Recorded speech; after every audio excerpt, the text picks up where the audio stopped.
Thank you for joining us. I'm Naiva Reynoso. Ahead, a public works wonder minutes from downtown. Plus, combating hate in El Monte. And a summer pastime comes online after the sun goes down. But first, the LA County Office of the Public Defender has launched Community Outreach Court in Skid Row. The goal is to assist individuals experiencing homelessness resolve outstanding legal matters which can be obstacles to housing, employment, and social services. Here's more.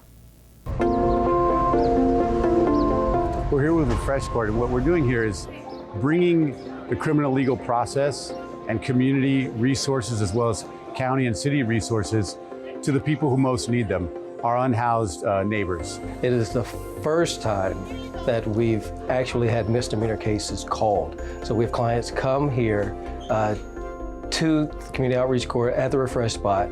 We have them on WebEx with the judge, Commissioner Brzargian, at O'Shea Courthouse.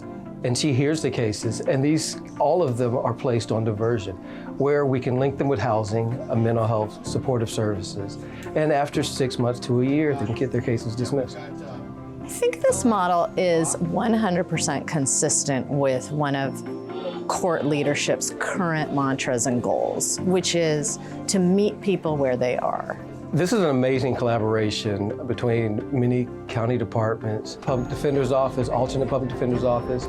You have the City Attorney's Office involved, the Mayor's Office, to really provide wraparound services for clients who come here. So they come to try to get their records expunged, to try to get these tickets fixed. And then they see that we have all these other partners, these community organizations and different county partners to help them to find housing, to find supportive services. So it's a one-stop shop where they really can find everything that they need. For those ready to venture out after the sun goes down, Parks After Dark offers fun for the entire family.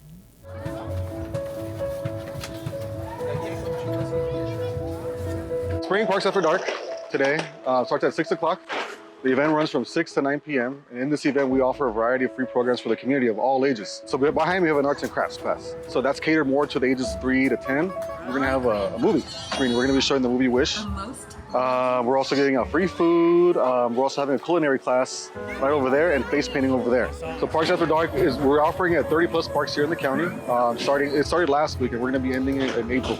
I like to go to this park, it's really fun, and we do activities and they put jumpers. And in my house, we don't do that thing. And I like this park because Mayberry Park is the best. We've been coming to this park for over 8 years. So we know about this since the beginning. We've been coming to every year. Actually, this year is a lot different. Because now I see that they have the cooking club. I think this kind of event is a good opportunity for the community to come together, because today I'm seeing different faces than the ones that I'm used to. The life and legacy of labor leader and civil rights activist Cesar Chavez was celebrated at La Plaza de Cultura y Artes. Take a look.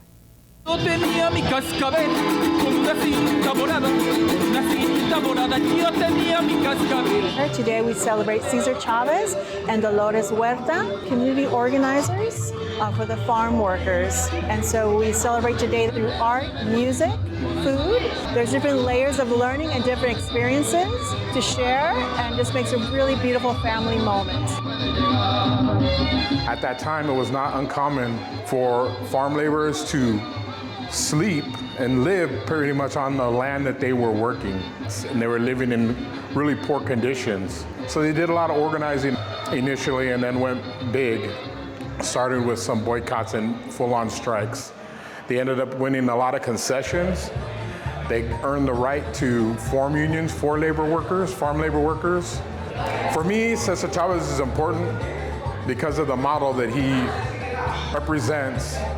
His model of humility, steadfastness. These are the people who are feeding the whole country. And they struggle to put food on their own tables. So this fight is not done. Because struggle continues. The cause, la causa, is still relevant today. The Los Angeles County Commission on Human Relations has unveiled a series of murals as part of its anti-hate initiative combating hate, like this one in El Monte.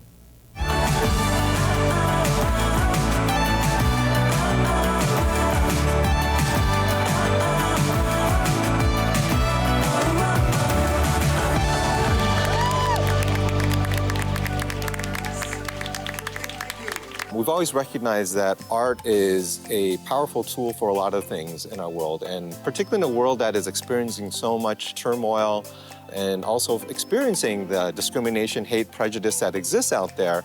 Even though in many ways, that's the minority of what happens among people in LA County, we know when it happens, it's very jarring. It can make you feel like you don't belong.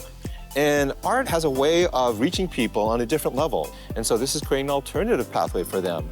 All of this is the reason why we think the Summer of Solidarity and the murals we've created are an important community presence that helps to make sure the message is known, that our LA versus Hate resources are available to people, and that this is something that really is the beginning of a program and a set of resources that will build over time. The whole process was really beautiful, so I was definitely excited to start a mural.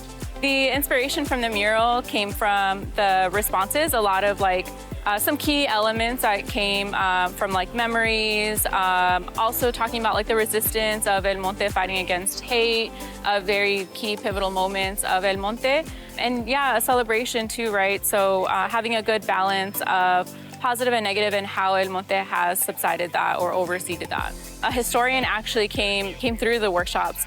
That was also really nice to have these moments that we wouldn't otherwise really have known aside if you really researched. He wrote down some of those movements, and so that really inspired to. Also, El Monte is known for berries, walnuts, so things that I wouldn't have known unless I took a super deep dive. So it was really beautiful to have a historian in the workshops. Also, acknowledge the past, the present, and then the future too.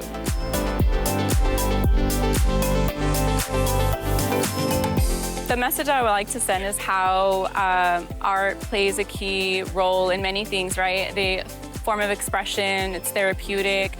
It's also a way of documenting and archiving. It means so much, sadly it's the first thing that gets cut, but I think that, really highlighting how important the arts are and can be to the youth and intergenerational to anybody. So the diversity I definitely wanted to highlight within the mural. One, I'm Central American. There's also representation of AAPI. So definitely having that, right, seeing a full spectrum and the beauty that comes with so many faces, cultures, foods, and how we also connect, right? So that's why there's a element of physical touch within the mural of different meanings of hug, an embraceful hug, a solidarity touch. So different ways, especially, through the pandemic, right, of not having that. And also coming from a culture where you're very much, hugging and touching and stuff. So what physical touch can mean and how important and pivotal that is.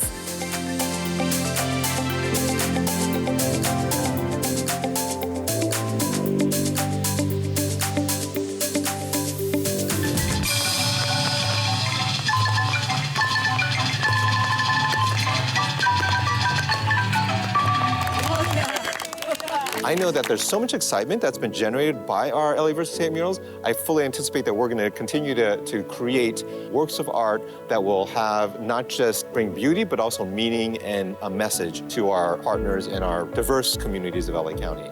The beautiful example of how we can extend the power of art and use it to unify our communities to stand up against hate.